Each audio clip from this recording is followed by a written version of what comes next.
जाहैबाय फागुनाव आंनि हाबा सेमोननो खोथा होखादोंमोन खालमासि 1931 बांला मायथाइनि फागुनावनो आं नोंखौ लायगोन आघोन थांबाय मागो थांबाय खोथा होनाय फागुनाबो सफैबाय दा जानो उसुखुथु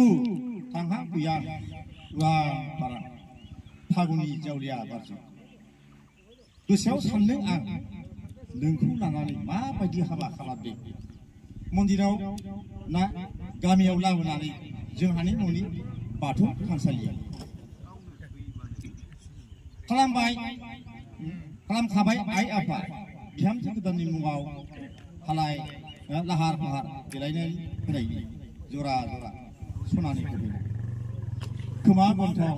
आखाइनि आरो गोदोनानि दा सिनै जिंगा आइ महारानि आरो आफा महाराजानि थानायाव फैफागोन लोगोसे नोंजोंनो समायना बारसे गोजा मान्दार बिबारा आलो आलो दोनगोन आइ आफा जागोन नों आइ आफानि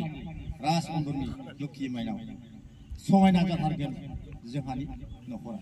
गोजोन्थों।